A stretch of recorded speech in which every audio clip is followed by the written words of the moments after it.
আনন্দকে ভাগাভাগি করার লক্ষ্যে ১৩০ পরিবারকে ঈদ উপহার দিলেন গুনগুনিয়া বেতাগী ফুটন্ত গোলাপ একতা সংঘের পরিবার।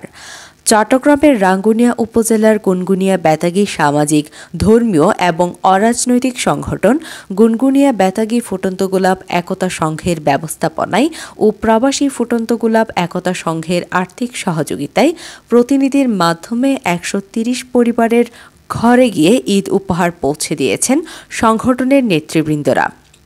২১ মার্চ শুক্রবার জুমার নামাজের পরে গুনগুনিয়া বেতাগী কাজীর মসজিদ মাঠে ঈদ উপহারগুলো সংগঠনের নেতৃবৃন্দরা তাদের প্রতিনিধির হাতে তুলে দেয়।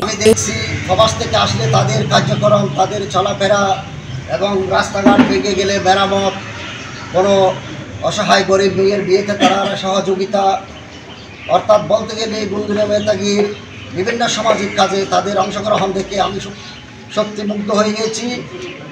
এতে প্রধান অতিথি হিসেবে উপস্থিত ছিলেন গুনগুনিয়া বেতাগী ফুটন্ত গোলাপ একতা সংঘের প্রধান উপদেষ্টা জনাব মাসুদ করিম সুমন, কাজীর মসজিদ সাধারণ সম্পাদক কাজী মোহাম্মদ নাজিম উদ্দিন, সংগঠনের প্রধান উপদেষ্টা হাফেজ মোহাম্মদ রবিউল হাসান, সিনিয়র উপদেষ্টা মোহাম্মদ জামাল উদ্দিন কমান্ডার।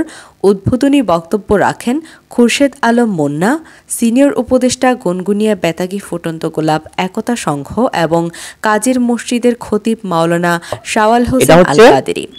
বিশেষ অতিথি ব্যক্তিগত পক্ষ থেকে ধন্যবাদ জানাচ্ছি। আপনারা জানেন ফুটন্ত গোলাপ বছরে কয়েকটি অনুষ্ঠানে হাতে নেই, তার মধ্যে উল্লেখযোগ্য অনুষ্ঠান হচ্ছে পবিত্র রবিউল আউয়াল মাসের ঈদে মিলাদুন্নবী সাল্লাল্লাহু আলাইহি ওয়াসাল্লাম মাহফিল। উপস্থিত ছিলেন হাফেজ রবিউল হাসান, জাবেদ মুন্সি, সোহেল, ইসহাক, হাফেজ বাদশাহ, জাবেদ।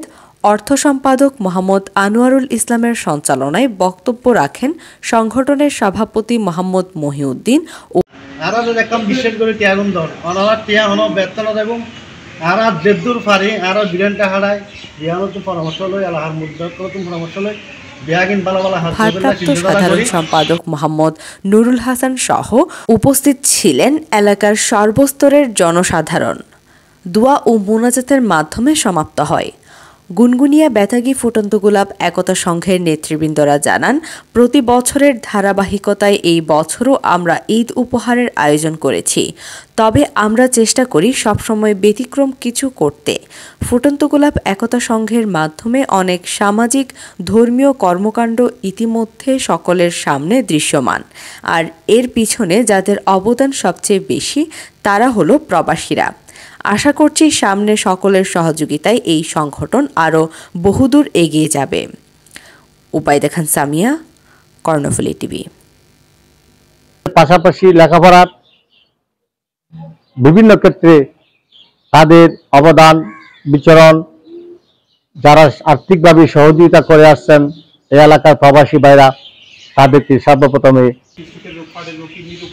জটিল কঠিন দুরারোগ্য ব্যাধি মেডিকেল ক্লিনিকের মধ্যে যারা আল্লাহুম্মা জাআল আখির কালামুনা ইনদা সাকরাতিল মাউত শাহাদাতু লা ইলাহা ইল্লাল্লাহ।